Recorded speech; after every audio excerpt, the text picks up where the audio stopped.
नमस्कार दोस्तों, मैं शिवाकांत तिवारी, कल्याणम नशा मुक्ति केंद्र कानपुर।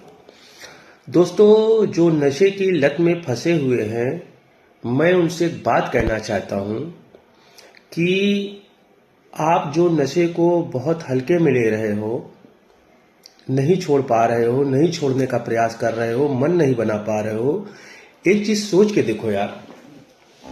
नॉर्मल जीवन में इंसान को जीने के लिए इंसान जिस समाज में रहता है, ऐसे ऐसे लोग आसपास रहते हैं कि होते कुछ हैं, दिखते कुछ हैं, करते कुछ हैं, है ना, बोलते कुछ हैं, बहुत बड़े एक्टर होते हैं और एक्टिंग करते रहते हैं। जब नॉर्मल कंडीशन में उनको समझ पाना, समझना बड़ा मुश्किल है, तो अगर आप नशे की कंडीशन में होंगे तो कैसे समझ पाएंगे? और अगर समझ नहीं पाएंगे तो जीवन को कैसे अच्छे से बिता पाएंगे? कोई इंसान, एक चीज मान के चलिए कि कोई इंसान को देख के परखा जाता है या परख कर देखा जाता है? किसी भी इंसान को देख कर परखा जाता है या परख कर देखना चाहिए। तो इसमें मैं कहना चाहता हूं कि नीला फाजली साहब का एक बहुत बड़ा शेर है कि हर आदमी में होते हैं 10-20 आदमी, हर आदमी में होते हैं 10-20 आदमी, जिसको भी देखना कई बार देखना। तो यार, बहुत बार देखने में भी समझ में नहीं आता है और आप गफलत में रहोगे तो कैसे समझ में आएगा? इसलिए अब जहां परखने की बात आती है तो वहां पर बशीर भद्र साहब भी एक शेर कहते हैं कि परखना मत, परखने में कोई अपना नहीं होता। परखना मत, परखने में कोई अपना नहीं होता। देर देर तक आईने के सामने कोई चेहरा नहीं होता। तो ये बहुत सारी चीजें हैं जिसको समझने की आवश्यकता है कि इसी दिमाग से, इसी मन से, इसी सोच से, इसी समाज में मुझे रहना है और उनके साथ अपना जीवन बिताना है। तो अगर हम लापरवाही करेंगे, कहते हैं तू क्यों सोता बांव रे, लामी टांग पसार और चोरन ने तह लूट लिया, कछु ना आया हाथ।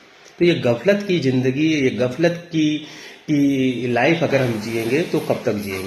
एक्चुअल में आप जो नशे की जिंदगी जी रहे हैं, उस जिंदगी से देखो, क्या हमारे आसपास के लोग खुश हैं? क्या मेरे माँ बाप, मेरे बच्चे, मेरी पत्नी खुश हैं? अगर आसपास के लोग खुश नहीं हैं, आसपास के लोग परेशान हैं, तो हम उनको क्यों दिक्कत दे रहे हैं, हम उनको क्यों दुख दे रहे हैं? दोस्तों, यकीन मानिए कि अगर आपके माँ बाप की क्या पीड़ा है, अगर इसको समझना चाहें तो भगवान न करे अगर किसी दिन आपका बच्चा भी आपकी इसी अदा का शिकार हो गया तो आप पर क्या बीतेगी? आप भी वही प्रयास करोगे जो आपके माँ बाप प्रयास कर रहे हैं। इसलिए मन बनाओ, क्योंकि दोस्त, जब तक आप मन नहीं बनाओगे, जब तक आप स्वयं से सोचोगे नहीं, तब तक आप जो है उस दलदल से बाहर नहीं निकाल पाओगे। लोग प्रयास कर सकते हैं, लोग बता सकते हैं। अब आप देखिए, गुटखा पान जो रहता है और उसमें लिखा रहता है, सिगरेट में लिखा रहता है, कैंसर का जो है फोटो तक लगा देते हैं। सोच के देखिए, एक कंपनी जो ये बना रही है और उसने इस चीज का पोस्टर तक लगा दिया है ना, कि देखो ये चीज गलत है, और उसके बावजूद भी अगर हम उस चीज को इस्तेमाल कर रहे हैं तो उसने तो अपना काम किया। हमें अपने बौद्धिक लेवल को देखने की आवश्यकता है कि इसको हमें जो है करना है या नहीं करना है। तो मेरा मानना है, मन बनाइए, कोई बड़ी बात नहीं है, सोच बनाइए।